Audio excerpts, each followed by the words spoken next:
¿Qué es meditación? Decir algo acerca de la meditación es una contradicción de términos.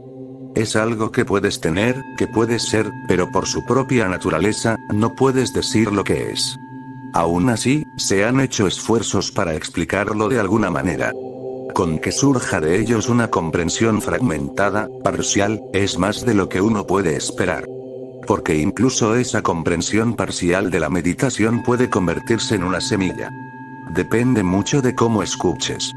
Si solamente oyes, entonces no se te podrá explicar ni siquiera un fragmento, pero si escuchas, intenta comprender la diferencia entre ambas cosas. Oír es mecánico. Tú tienes oídos, puedes oír. Si te estás quedando sordo, puedes ponerte un aparato ortopédico que pueda ayudarte a oír. Tus oídos no son más que ciertos mecanismos para recibir sonidos. Oír es muy sencillo. Los animales oyen, cualquiera que tenga oídos es capaz de oír. Pero escuchar es un nivel mucho más elevado. Escuchar significa, cuando estás escuchando, solo estás oyendo y no estás haciendo nada más, sin otros pensamientos en la mente, sin nubes que pasen por tu cielo interior, así que lo que sea que se esté diciendo te llega como se está diciendo. No hay interferencias desde la mente. No es interpretado por ti, por tus prejuicios. No está empañado por nada que, en ese momento, esté pasando dentro de ti. Porque todo eso son distorsiones. Normalmente no es difícil. Te las arreglas solamente oyen, no, porque las cosas que estás oyendo conciernen a objetos comunes. Si yo hablo de la casa, la puerta, el árbol, el pájaro, no hay problema. Se trata de objetos comunes. No hace falta escuchar. Pero sí hace falta escuchar cuando hablamos acerca de algo como la meditación, que no es en absoluto un objeto. Es un estado subjetivo. Nosotros solo podemos indicarlo. Tienes que estar muy atento y alerta. Si lo logras, hay alguna posibilidad de que algún significado llegue hasta ti. Incluso aunque solo llegue a ti una pequeña comprensión, esto es más que suficiente, porque la comprensión tiene su propia forma de crecimiento. Solo hace falta que una pizca de comprensión caiga en el lugar adecuado, en el corazón, y empezará a crecer por sí sola. Primero intenta comprender la palabra meditación. No es la palabra adecuada para indicar el estado por el que cualquier buscador auténtico tenga necesariamente que sentir interés. Por eso, me gustaría decirte algo acerca de algunas palabras. En sánscrito, tenemos una palabra especial para meditación, la palabra dhyana. No existe una palabra parecida en ninguna otra lengua, es una palabra intraducible. Durante 2000 años se ha reconocido que esta palabra es intraducible por la sencilla razón de que nadie en ninguna otra lengua ha probado o experimentado el estado que denota. Así que esas lenguas no tienen la palabra. Una palabra solo se necesita cuando hay algo que decir, algo que designar. En español, hay 3 palabras. La primera, concentración. Yo he visto muchos libros escritos por personas bien intencionadas, pero no por personas que hayan experimentado la meditación. Siguen utilizando la palabra concentración para dhyana. Dhyana no es concentración. Concentración simplemente significa que tu mente se enfoca en un punto, es un estado de la mente. Normalmente, la mente se está moviendo de manera constante, pero si está moviéndose así, no puedes trabajar con ella en un asunto en concreto. Por ejemplo, en la ciencia se necesita concentración. Sin concentración no hay posibilidad de ciencia. No es sorprendente que la ciencia no haya evolucionado en Oriente, yo veo esas profundas conexiones internas, porque allí nunca se valoró la concentración. Lo que hace falta para la religión no es concentración, es otra cosa. La concentración es la mente enfocada en un punto. Tiene su utilidad, porque entonces puedes profundizar cada vez más en un determinado tema. Eso es lo que la ciencia está haciendo. Descubrir cada vez más acerca del mundo objetivo. Un hombre con una mente que siempre está dando vueltas por ahí no puede ser un científico. La virtud del científico es su capacidad de olvidarse de todo el mundo y poner toda su conciencia solamente en una cosa. Y cuando toda la conciencia se vuelca en una cosa, es casi como concentrar rayos a través de una lupa. Hasta puedes encender fuego. Esos rayos por sí solos no son capaces de hacer fuego porque están dispersos. se están separando entre sí. Concentración significa que los rayos se unen, encontrándose en un punto. Y cuando muchos rayos se encuentran en un punto, tienen energía suficiente como para encender fuego. La conciencia tiene esa misma cualidad. Concéntrala y podrás penetrar más profundamente en los misterios de los objetos. Recuerdo una historia acerca de Thomas Alva Edison, uno de los más importantes científicos de América del Norte. Él trabajaba en algo con tal concentración que, cuando su mujer llegó con el desayuno, advirtió que estaba tan enfrascado que ni siquiera la había oído llegar. No la miró, ni siquiera se dio cuenta de que estaba allí. Ella sabía que ese no era el mejor momento para molestarlo. Sin duda el desayuno se enfriará, pero si lo molesto, se enfadará mucho. Una nunca sabe a qué atenerse. Así que simplemente dejó el desayuno a su lado para que cuando él regresara de su concentración, lo viera y se lo tomara. ¿Pero qué ocurrió? Entretanto, un amigo pasó por allí. También él encontró a Edison muy ocupado, vio el desayuno que se estaba enfriando y dijo, será mejor no molestarlo mientras trabaja. Me tomaré el desayuno, se está enfriando. Se tomó el desayuno y Edison ni siquiera advirtió que su amigo estaba allí. Cuando regresó de su concentración, Edison miró alrededor, vio al amigo y los platos vacíos, y le dijo, por favor, perdóname. Has llegado un poco tarde y ya he desayunado. Obvio, porque los platos estaban vacíos, alguien se lo había comido, ¿y quién más podría haber sido? Tenía que haber sido él. El pobre amigo no sabía qué hacer. Estaba pensando que le daría una sorpresa a Edison, pero él se llevó una sorpresa mucho mayor cuando Edison le dijo, has llegado un poco tarde. Pero la mujer había estado observándolo todo. Entró y dijo, él no ha llegado tarde, el que ha llegado tarde has sido tú, él se ha comido tu desayuno. Yo estaba observando, pero como veía que de todas formas se estaba enfriando, por lo menos alguien lo estaba aprovechando. Menudo científico. No comprendo cómo te las arreglas con la ciencia, continuó la mujer. Ni siquiera sabes quién se ha tomado tu desayuno, y encima le estás pidiendo perdón, has llegado un poco tarde, lo siento. La concentración siempre es un estrechamiento de la conciencia. Cuanto más estrecha llegue a ser, más poderosa será. Es como una espada capaz de cortar cualquier secreto de la naturaleza. Tienes que ser inconsciente de todo lo demás. Pero eso no es religión. Mucha gente lo ha malentendido. No solo en Occidente, sino también en Oriente. Se cree que la concentración es religión. Te da enormes poderes, pero esos poderes pertenecen a la mente. Por ejemplo, en 1920, el rey de Benares, en India, fue operado. Y por esa operación fue noticia en todo el mundo. Se negó a que se le administrara cualquier tipo de anestesia. Dijo, he hecho el voto de no tomar nada que me haga inconsciente, así que no se me puede aplicar cloroformo. Pero no tienen que preocuparse. Era una operación de gran calibre, iban a extirparle el apéndice. Ahora bien, extirparle un apéndice a alguien sin darle anestesia es realmente peligroso. Puedes matarlo. Es posible que no pueda soportar el dolor, porque el dolor tiene que ser terrible. Hay que abrir el abdomen. Hay que cortar el apéndice, hay que extirparlo. Llevará 1 hora, quizá 2. Y nunca se sabe en qué condiciones se encuentra el apéndice. Pero él no era un hombre corriente, si lo hubiera sido, podrían haberlo obligado, era el rey de Benares. Les dijo a los médicos, pero no se preocupen. Y allí estaban los mejores médicos que se podían conseguir en India. Incluso vino un experto de Inglaterra. Se reunieron en consulta. Ninguno estaba dispuesto a llevar a cabo esa operación, pero había que hacerla. De no ser así, el apéndice podía matar al hombre en cualquier momento. La situación era seria y ambas alternativas parecían ser graves. Si no se le operaba, podía morir. Si se le operaba sin que estuviera inconsciente, era algo que nunca se había hecho, no había ningún precedente, pero el rey dijo, no me comprenden. No ha habido un precedente porque nunca antes han operado a un hombre como al que van a operar. Simplemente, denme mi libro de religión, el Srimad Bhagavad Gita. Lo leeré, y a los 5 minutos pueden empezar su trabajo. Una vez que yo esté inmerso en el Gita, podrán cortar cualquier parte de mi cuerpo.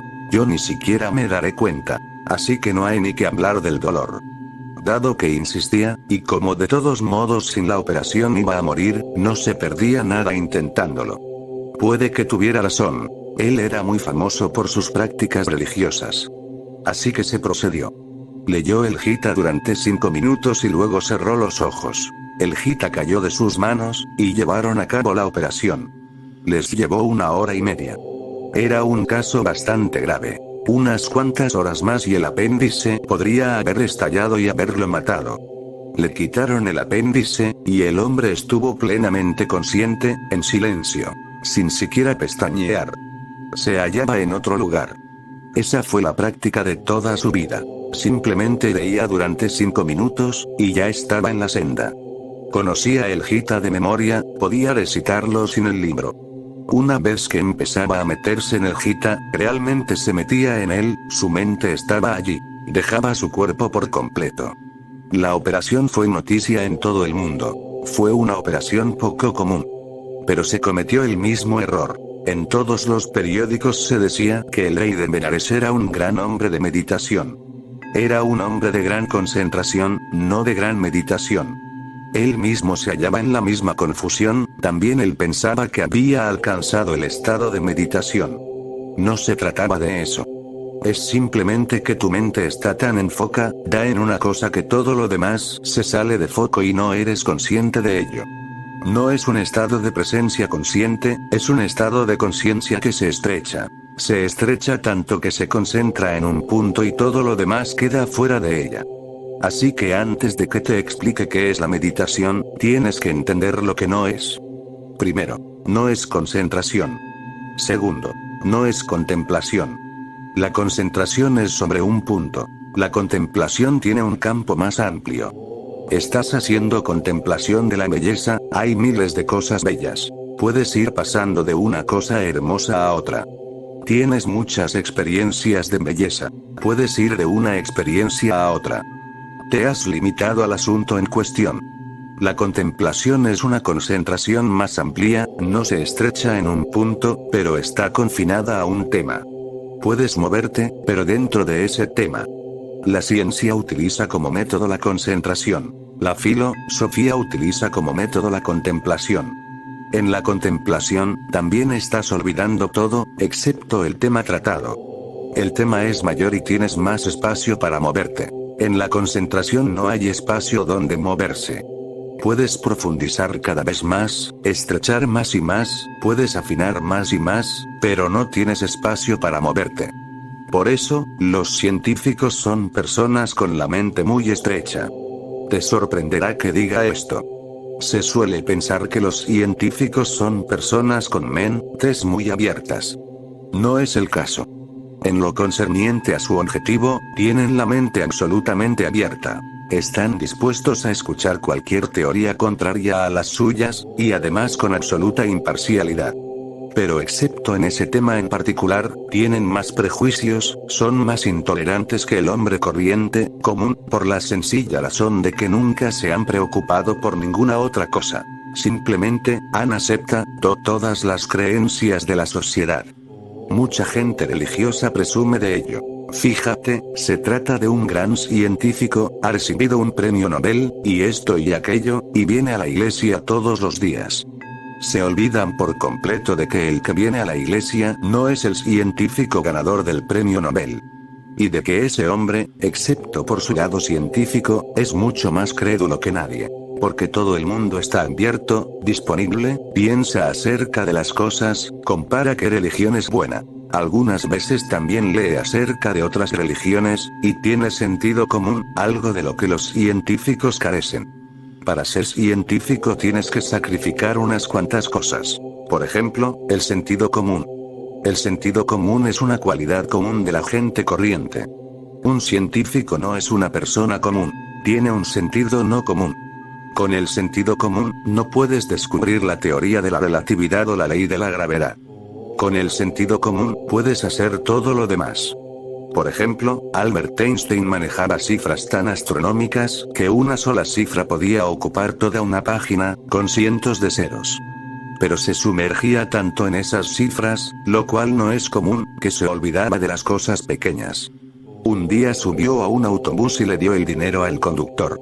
El conductor le devolvió el cambio. Einstein lo contó y dijo: no es correcto, me está timando.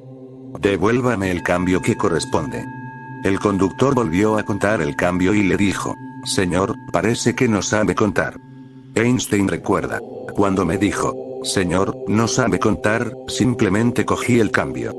Me dije a mí mismo: será mejor estarse callado.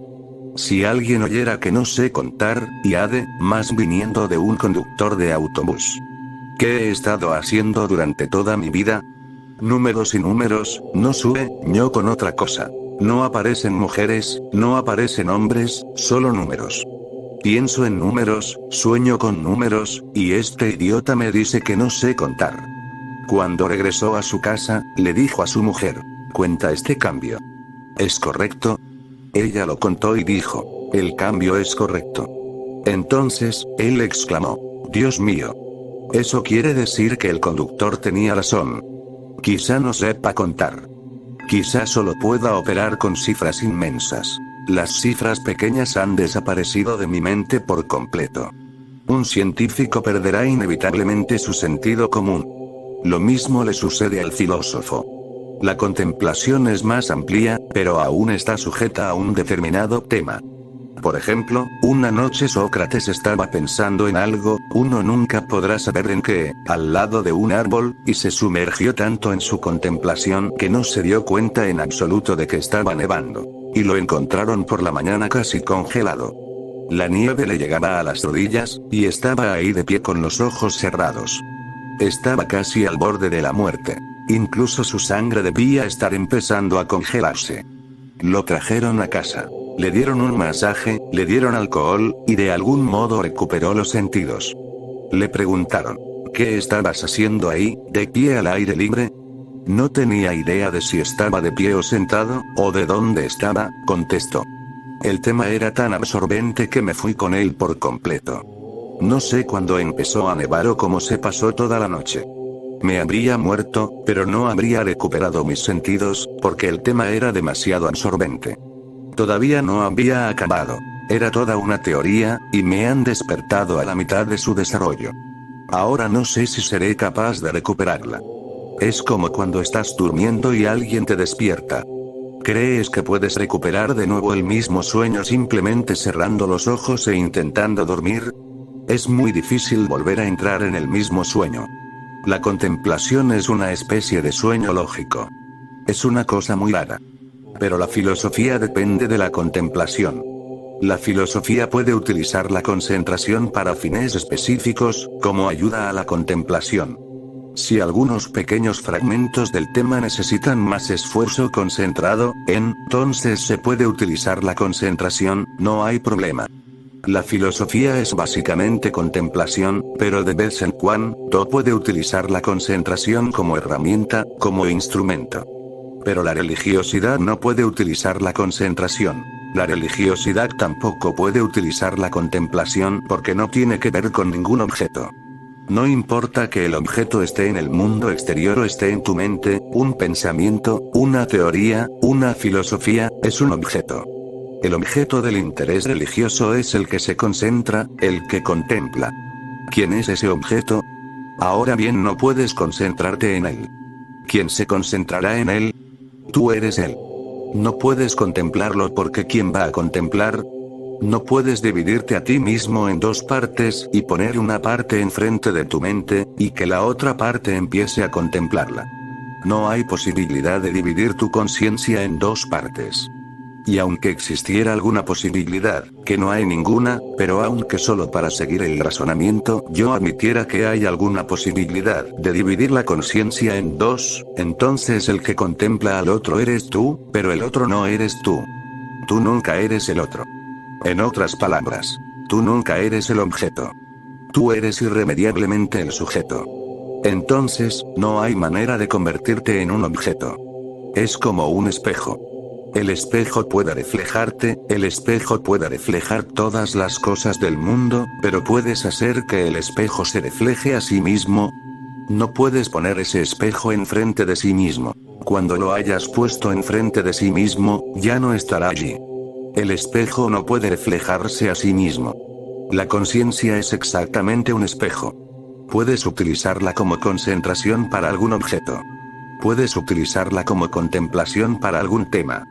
La palabra española meditación tampoco es la palabra adecuada, pero mientras no haya otra palabra, tendremos que utilizarla, hasta que la palabra Dhyana sea aceptada en la lengua española al igual que ha sido aceptada en la china, en la japonesa, debido a que la situación en esos países era la misma. Cuando, hace 2000 años, los monjes budistas entraron en China, intentaron con ahínco encontrar una palabra con la que pudieran traducir la palabra Dhyana. Gautama el Buda nunca utilizó el sánscrito como su lengua. Él utilizaba el lenguaje de la gente común. Su idioma era el Pali. El sánscrito era la lengua del clero, de los brahmines, y una de las partes básicas de su revolución consistía en que el clero debería ser derrocado. No tenía ninguna razón de ser. El hombre puede conectarse directamente con la existencia, no tiene que hacerlo a través de un agente. De hecho, no puede hacerlo a través de un mediador. Puedes comprenderlo fácilmente. No puedes amar a tu novia, a tu novio, a través de un intermediario. No le puedes decir a alguien, toma $10. Lo único que tienes que hacer es ir y amar a mi mujer por mí. Un sirviente no puede hacerlo, nadie puede hacerlo por ti. Solo puedes hacerlo tú. El amor no se puede hacer a través de un sirviente. De otra forma, los ricos no se molestarían con un asunto tan engorroso. Tienen suficientes sirvientes, suficiente dinero, podrían simplemente mandar a un criado. Podrían encontrar los mejores sirvientes, ¿por qué tendrían que molestarse ellos mismos? Pero hay algunas cosas que tienes que hacerlas tú mismo. Un criado no puede dormir por ti, un criado no puede comer por ti.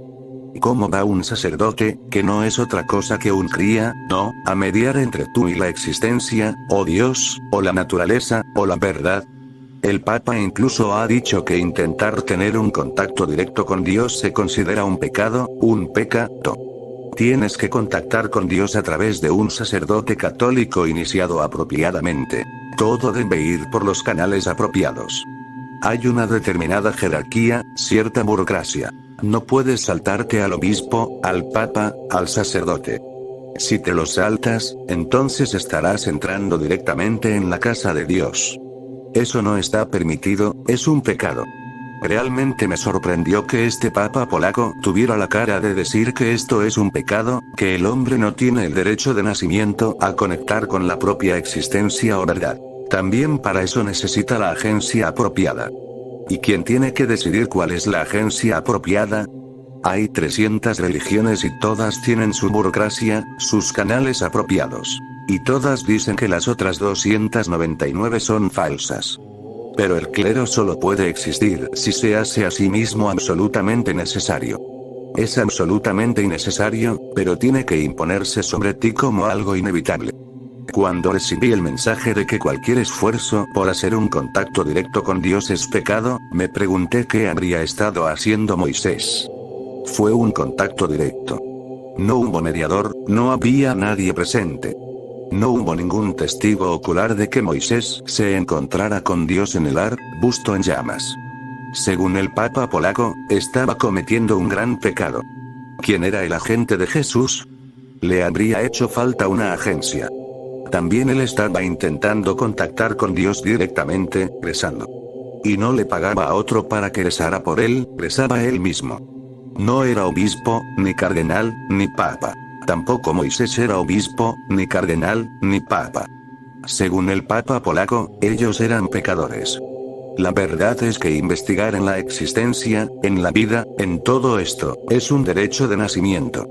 La contemplación es teórica, puedes dedicarte a teorizar, pero también se lleva tu sentido común. Por ejemplo, Immanuel Kant fue uno de los mayores filósofos que ha producido el mundo. Permaneció toda su vida en la misma ciudad, por la sencilla razón de que cualquier cambio perturbaba su contemplación. Casa nueva, gente nueva, todo tenía que estar exactamente igual para que él pudiera contemplar en total libertad. Nunca se casó. Una mujer incluso se lo ofreció, pero él contestó: Tendré que pensarlo. Quizá esa sea la única respuesta de ese tipo. Normalmente el que propone es el hombre. Ella debe haber esperado suficiente tiempo, y cuando se dio cuenta de que ese hombre no se lo iba a proponer, ella se lo propuso a él. ¿Y qué contestó él? Tendré que pensarlo. Durante 3 años, analizó todos los puntos a favor y en contra del matrimonio. Y el problema radicaba en que eran iguales, equilibrados, se anulaban entre sí. Así que después de 3 años, fue a llamar a la puerta de la casa de la mujer para decirle: es difícil para mí llegar a una conclusión, porque ambas partes son igualmente válidas, con el mismo peso, y yo no puedo hacer nada a no ser que una alternativa me parezca más lógica, más científica, más filosófica que la otra. Así que por favor, perdóname. Y puedes casarte con otra persona. El padre abrió la puerta. Kant le preguntó por la hija. El padre le contestó: has llegado demasiado tarde. Se ha casado, incluso ya tiene un hijo. Menudo filósofo. Vienes a darle la respuesta 3 años después. Kant dijo: de todas formas, la respuesta no era un sí. Pero puede transmitirle a su hija mi incapacidad para decidir. Me ha resultado duro decidirme, pero tengo que ser justo. No puedo engañarme a mí mismo poniendo solamente las razones favorables y desechando las desfavorables. No puedo engañarme a mí mismo.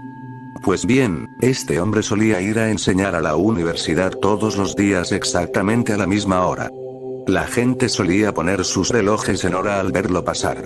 Podías estar seguro al segundo. Se movía como las manillas de un reloj. Su criado no solía decirle: señor, su desayuno está servido, sino: señor, son las 7:30. No hacía falta decir que era la hora de la comida, simplemente: señor, son las 12:30. Solo había que decir la hora. Todo era fijo. Estaba tan absorto en su filosofía que se hizo dependiente.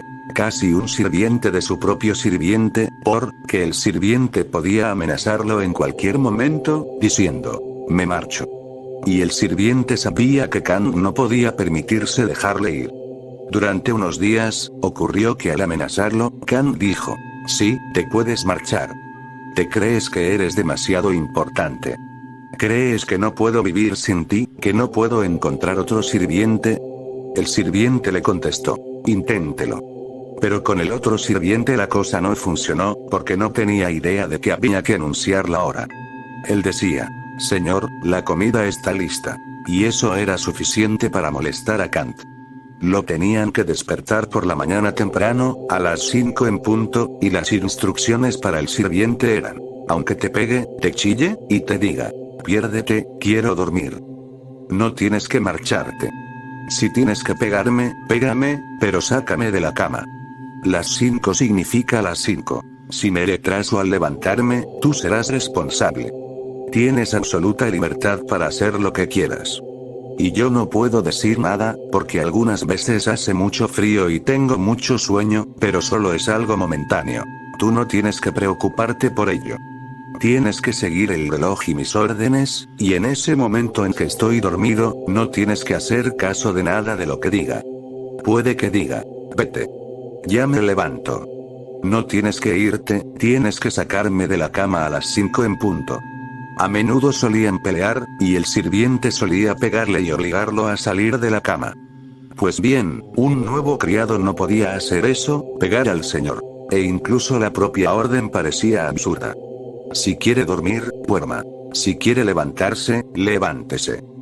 Yo lo puedo despertar a las 5 en punto, pero me parece extraño que tenga que haber esta lucha. Así que ningún sirviente sobrevivió. Kant tuvo que ir de nuevo al mismo sirviente y pedirle: regresa. Y por favor, no te mueras antes que yo, si no me suicidaré. Cada vez que esto ocurría, el sirviente pedía un aumento de sueldo. Y así es como continuó la situación. Un día, cuando Kant iba a la universidad, estaba lloviendo y uno de sus zapatos se quedó atascado en el barro. Dejó el zapato allí porque si intentaba recuperar el zapato llegaría unos segundos tarde, y eso no era posible. Entró en la clase con un solo zapato. Los estudiantes lo miraron. ¿Qué ha sucedido? Le preguntaron. ¿Qué ha sucedido? contestó él, simplemente que un zapato se me ha quedado atascado en el barro, pero yo no puedo llegar tarde. Mucha gente pone en hora sus relojes conmigo. Mi zapato no es tan importante. Lo recuperaré cuando vuelva a casa porque, ¿quién va a robar un zapato solo? Pues bien, esta gente ha perdido su sentido común. Están viviendo en un mundo diferente. Y en lo concerniente a su trabajo teórico, es un gran lógico. No puedes encontrar ni una grieta en su lógica. Pero en su vida, eso es simplemente demencia. Alguien compró la casa al lado de la suya, y Kant se puso enfermo, muy enfermo. Los médicos no podían descubrir cuál era el problema porque aparentemente no había enfermedad alguna, pero Kant estaba casi al borde de la muerte. Sin ninguna razón en absoluto. Uno de sus amigos vino a verlo y le dijo, no hay problema. Por lo que puedo ver, alguien se ha mudado a la casa de al lado, y ha dejado crecer los arbustos, así que la ventana de Kant está cubierta. Y parte de su estricto horario era mirar la puesta del sol a través de la ventana al atardecer. Ahora los arbustos han crecido demasiado, han cubierto la ventana. Esa es la causa de su enfermedad y nada más. Su horario ha sido alterado, su vida ha sido perturbada por completo.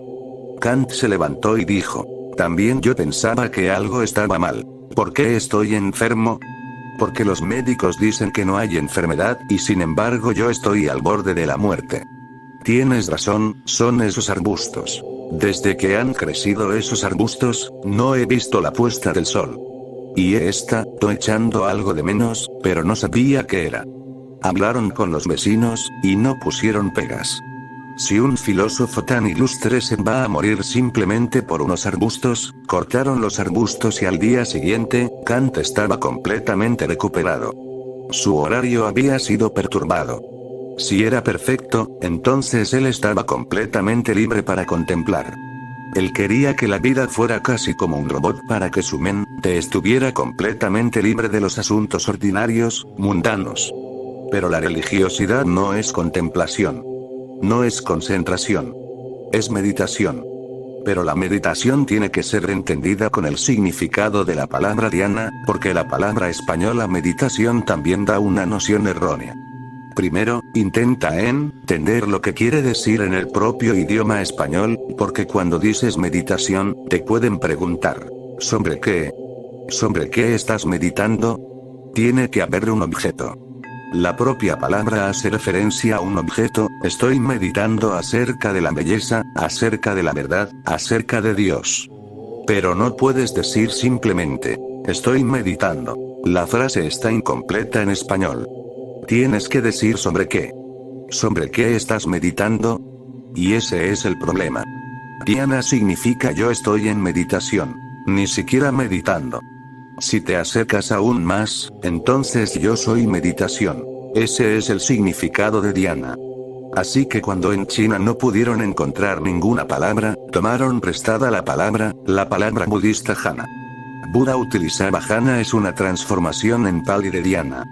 Buda utilizaba el lenguaje de la gente como parte de su evolución, porque decía, la religión tiene que utilizar el lenguaje común, ordinario, para que, simplemente, el clero pueda ser abandonado. No hay la menor necesidad de él. La gente comprende las escrituras, la gente comprende los sutras, la gente comprende lo que está haciendo. No hace ninguna falta un sacerdote. El sacerdote es necesario porque utiliza un lenguaje que la gente no puede utilizar. Él va reforzando la idea de que el sánscrito es la lengua divina y no a todo el mundo se le permite leerlo. Es un lenguaje especial, igual que el de los médicos. ¿Has pensado alguna vez en ello? ¿Por qué los médicos prescriben con palabras latinas y griegas? ¿Qué clase de tontería es esa? Ellos no saben griego, no saben latín, pero sus medicinas y el nombre de sus medicinas siempre son en griego y en latín. Es el mismo truco que el del tulero. Si escribieran en el lenguaje común de la gente, no podrían cobrar tanto como cobran, porque dirías, esta prescripción, me estás cobrando $20 por esta prescripción. Y tampoco los químicos, los farmacéuticos, podrían cobrar mucho dinero, porque saben que la misma cosa se puede conseguir en el mercado por $1, y están cobrando $50. Pero en latino o en griego no sabes lo que es. Si escriben cebolla, entonces dirás, ¿estás bromeando? Pero si lo escriben en latín o en griego, no sabes de qué se trata. Solo ellos o los químicos lo saben. Y su forma de escribir también es importante. Tiene que estar escrito de tal manera que tú no puedas leerlo. Si lo puedes leer, quizá consultes un diccionario y descubras lo que significa.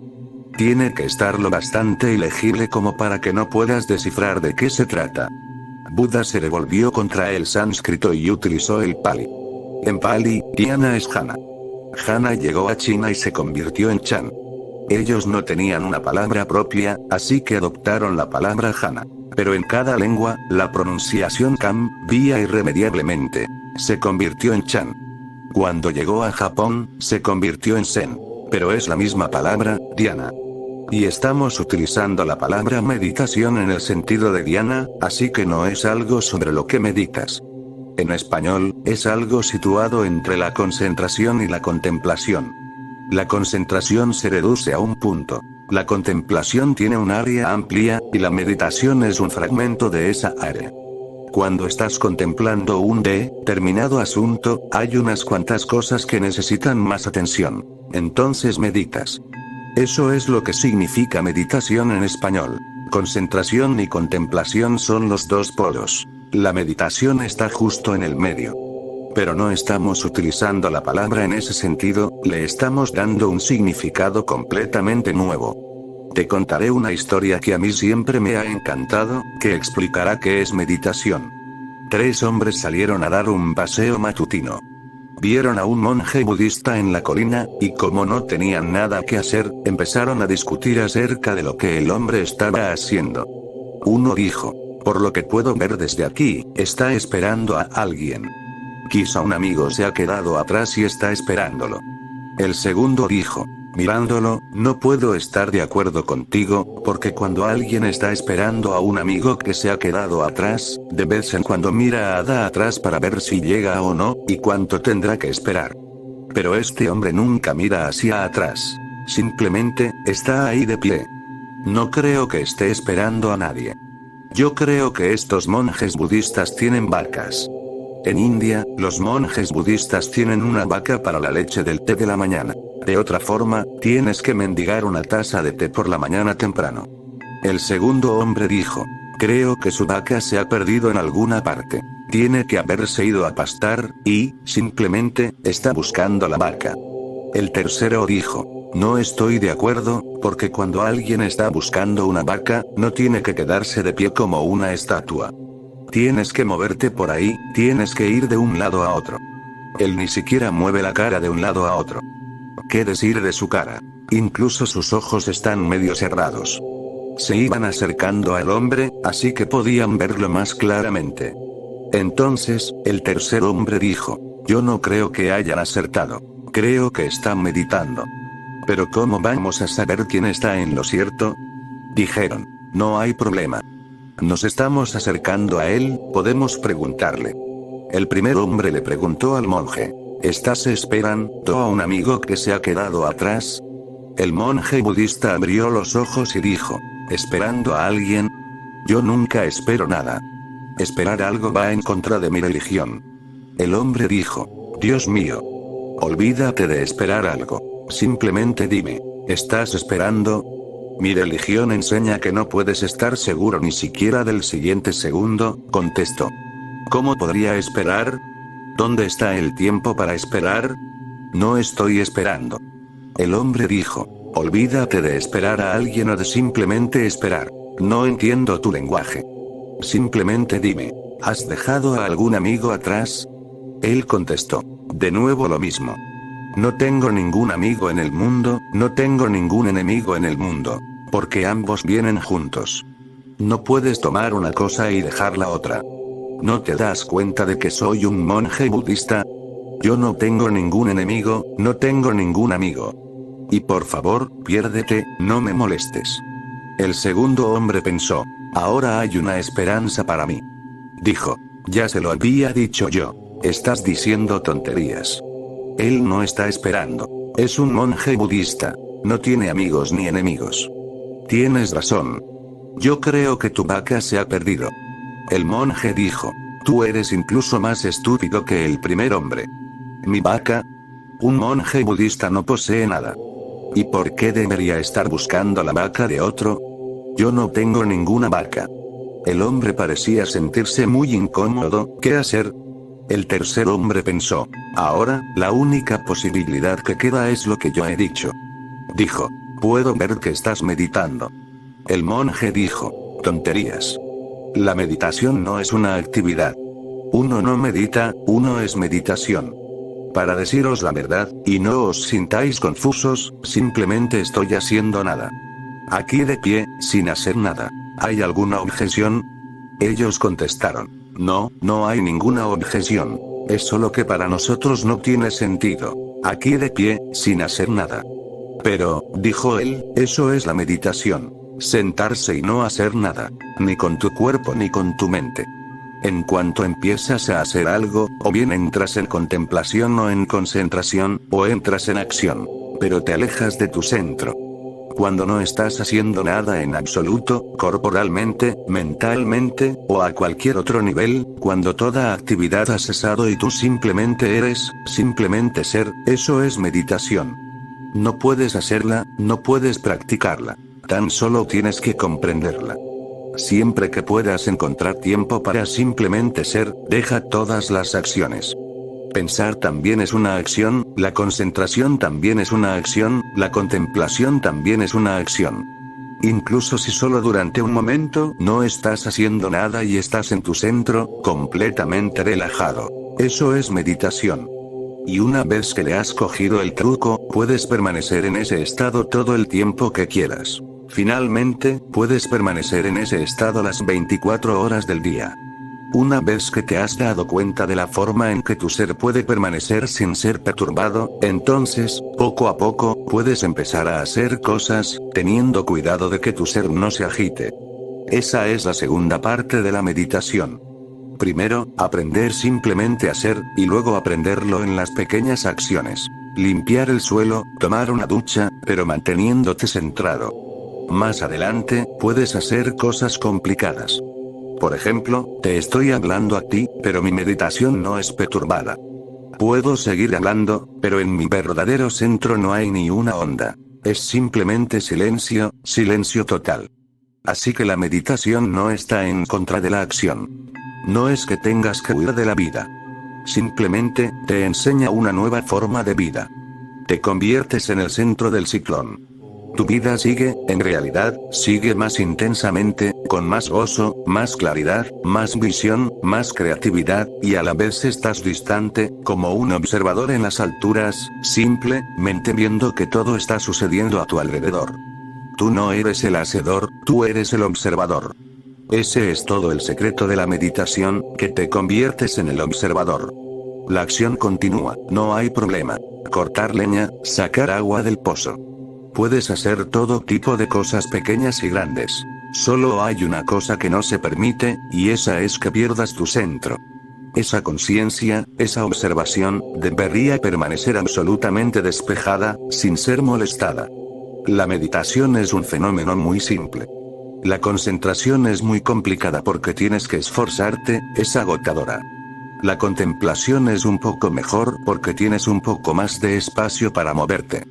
No te estás moviendo a través de un estrecho agujero que se va haciendo cada vez más pequeño.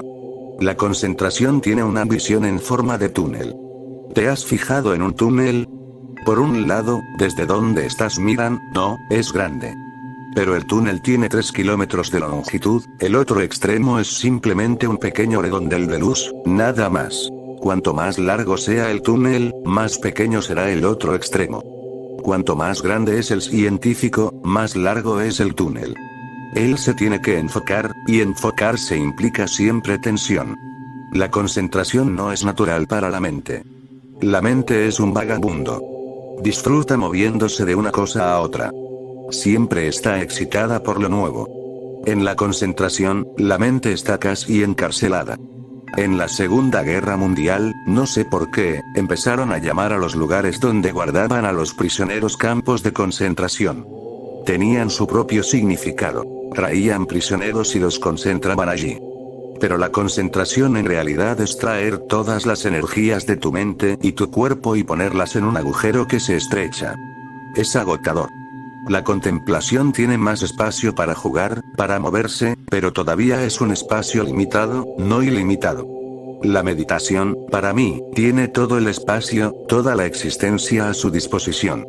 Tú eres el observador, puedes observar toda la escena. No existe el esfuerzo de concentrarse en algo, no existe el esfuerzo de contemplar algo.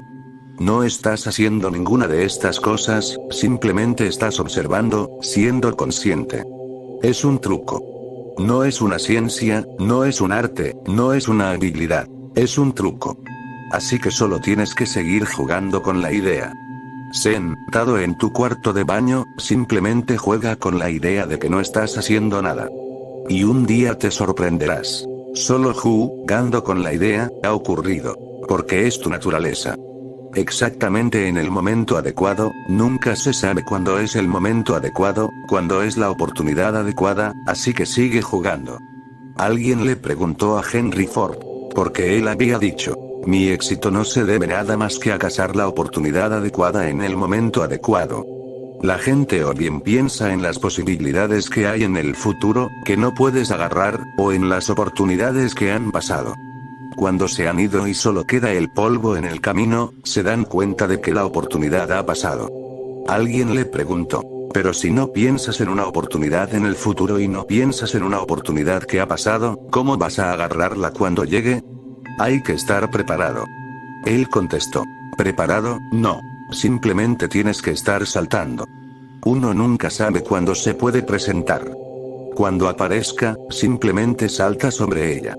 Lo que dijo Henry Ford tiene un enorme significado. Él dice, tú simplemente sigue saltando. No esperes. No te preocupes de si hay una oportunidad o no. Simplemente sigue saltando. Uno nunca sabe cuándo llega. Cuando llegue, salta sobre ella y márchate. Si sigues buscando en el futuro, ¿cuándo va a llegar la oportunidad? El futuro es impredecible. Si esperas, pensando, cuando llegue la agarraré, para cuando te des cuenta de que está ahí, se habrá ido. El tiempo vuela, rápidamente, allí solo quedará el polvo. Es mejor que te olvides de las oportunidades y que aprendas a saltar, así cuando lleguen. Eso es lo que yo te digo. Sigue jugando con la idea. Estoy utilizando la palabra jugar, porque no soy un hombre serio y mi enfoque de la religión no es serio. Simplemente, sigue jugando. Y tienes suficiente tiempo. En cualquier ocasión, acostado en la cama, si no te duermes, juega con la idea. ¿Por qué preocuparse por el sueño? Vendrá cuando venga. No puedes hacer nada para provocarlo, no está en tus manos, así que ¿por qué preocuparse por él? Si algo no está en tus manos, olvídate de ello. Este momento está en tus manos, ¿por qué no utilizarlo? Acostado en tu cama, en una fría noche bajo tu manta, a gusto y disfrutando, simplemente, juega con la idea. No tienes que sentarte en la postura del loto. En mi enfoque de la meditación, no hace falta que te tortures a ti mismo en ningún sentido. Si te gusta la postura del loto, bueno, te puedes sentar así. Pero los occidentales vienen a India y les cuesta 6 meses aprender a sentarse en la postura del loto, y están torturándose a sí mismos. Y creen que cuando han aprendido la posición del loto, han conseguido algo. Toda India se sienta en la postura del loto. Nadie ha conseguido nada. Es simplemente su forma natural de sentarse. En un país frío, necesitas una silla donde sentarte, no puedes sentarte en el suelo. En un país cálido, ¿quién se preocupa por una silla? Te sientas en cualquier parte. No se necesita ninguna postura especial, no se necesita ningún momento en especial. Hay personas que piensan que hay momentos especiales. No, para la meditación no. Cualquier momento es un momento adecuado. Simplemente, tienes que estar relajado y jugando. Y si no ocurre, no importa. No te sientas triste, porque yo no estoy diciendo que ocurrirá hoy, o mañana, o dentro de 3 o 6 meses. No te estoy creando ninguna expectativa, porque eso se convertiría en una tensión en tu mente. Puede ocurrir cualquier día, puede que no ocurra. Todo depende de lo juguetón que seas. Empieza a jugar. En la bañera, cuando no estés haciendo nada, ¿por qué no jugar? Bajo la ducha no estás haciendo nada, la ducha está haciendo el trabajo. Tú, simplemente, estás ahí de pie. Durante esos pocos momentos, sé juguetón. Andan, todo por un camino, caminar lo puede hacer el cuerpo. A ti no se te necesita, las piernas lo hacen. En cualquier momento en que puedas sentirte relajado, no tenso, juega con la idea de la meditación de la forma que te he explicado. Tan solo estate en silencio, centrado en ti mismo, y algún día, y solo hay 7 días, no te preocupes. Así que en lunes, martes, miércoles, jueves, viernes, sábado, o por lo menos en domingo, en uno de los 7 días, algún día va a ocurrir. Disfruta con la idea y juega con ella tantas veces como puedas.